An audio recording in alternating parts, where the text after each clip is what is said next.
এই নিবু, এক কাজ করো তো, ওই যে চিপসালা মেয়েটাকে দেখছো না, শোনো তুমি এক কাজ করো, ওই মেয়েটিকে নিয়ে সামনে আরো অনেক দোকান আছে, ওইখান থেকে নিবো। আরে বাবা তুমি জানো না জাতা নিয়ে কেন কথা বলছো? তোমাকে বললাম ওই মেয়েটিকে নিয়ে সামনে যাও, আমি আসছি। আর তুমি জানো ও আমার আচ্ছা ঠিক আছে।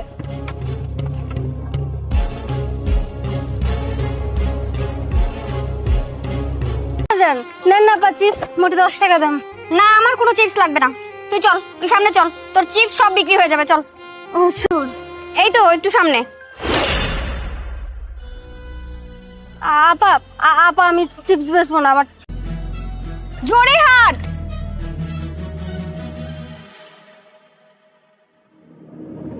চিপস কেন বিক্রি করছিস? ভাইয়া তুমি তো জানো যে মারুফকে আমি কতটা ভালোবাসতাম, একটা সময় গিয়ে ওর আমি বিয়ে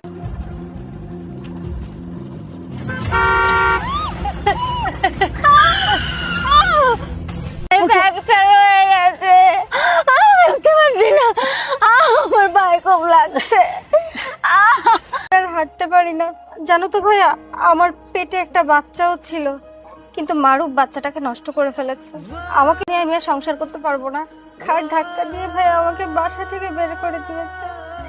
তারপর থেকে আমি পেট তুই আমাকে জানাতে পারতি, অ্যাটলিস্ট একটাবার তো ফোন দিতে পারতি আমাকে, তাই না? ভাইয়া আমি তোমাকে অনেকবার ফোন করেছি, কিন্তু তোমার পুরনো নাম্বার সাথে আমি আর যোগাযোগ করতে পারিনি। আমি প্রবলেমে পড়েছি, আমি তো ভেবেছিলাম যে প্রথমেই আমি তোমার কাছে যাব, কিন্তু ওই সময় আমি কোনো আমাকে ফোন দিতে পারতি, আর অন্তত ফেসবুকে নক দিতে পারতি। তোর সাথে এত কিছু হয়ে গেল, এই ব্যাপারটা আমি জানতেই পারলাম না। এটা কোনো কথা হলো? জান তুমি কি একদম উল্টাপাল্টা কথা বলবে না। তুমি জানো না তুমি কার সম্বন্ধে কথা বলছো। শোনো, ও হচ্ছে আমার বোন, আর ও আমার জন্য যা কিছু করেছে তুমি যদি যাও। আরে না না, তুই চুপ থাক। তুই আসলে যেটা জানিস না সেটা নিয়ে কথা বলিস না। তোর ভাবি, ওর একটু মাথা গরম, তাই এভাবে কথা বলছে, কিন্তু বিয়ে করে ফেলছি। ভাবি কেমন আছো তুমি? এই একদম আমাকে ভাবি বলবি না, আমাকে ম্যাম বলবি, ঠিক আছে? দীপু, তুই শুধু আর ঝামেলা বাড়িও না আমার জন্য। দেখ তুই চুপ থাক, এর মাঝখানে তুই কোনো কথা বলিস না।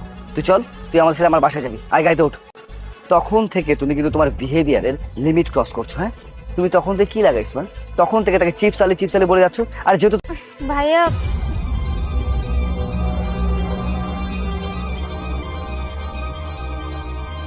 বলতে কিছু নেই। দেখো নিপু, তুমি হয়তো অনেক কিছু জানো না, আর যদি জানতে তাহলে এমন ব্যবহার তার সাথে কখনোই করতে না। তুমি এই যে এই ফোনটা আমি সেল করার জন্য আপনাকে ডেকেছিলাম। ফোন ঠিক আছে, কোন মামলা টামলা নাই তো? আরে না, তো জন ভাইয়া ওখানে কি লেনদেন করছে দেখি তো। ও আচ্ছা। তুমি তোমার ফোন সেল করে দিচ্ছ, কিন্তু কেন? ওই আসলে হয়েছে কি, আমার কিছু টাকার প্রয়োজন, যার কারণে ফোনটা আমাকে সেল করতে হচ্ছে। ফোন বলে ডাকো তাই না? বোনের কাছে কি একবারও বলতে পারতে না? আসলে তোকে কি বলবো, তুই তো আমার বোন ঠিক আছে, কিন্তু আসলে এই ঝামেলাগুলো আমি চাচ্ছিলাম না, ফোনটা সেল করতে হচ্ছে। তোমার ফোন বিক্রি করার কোনো দরকার নেই ভাইয়া, আপনি যান। সরি ভাই। আচ্ছা বলো তোমার কত টাকা লাগবে? 20,000। 20,000 টাকা? আসো আমার সাথে, আমি দিচ্ছি। ঠিক আছে, চল।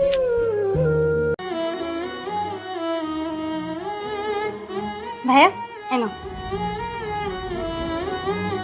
বিজনেস করে মাঝে মাঝে টাকার হিসাব নিকাশ আমার করতে হয়, ওখান থেকে মাঝে মাঝে আমি কিছু টাকা রেখে দেই।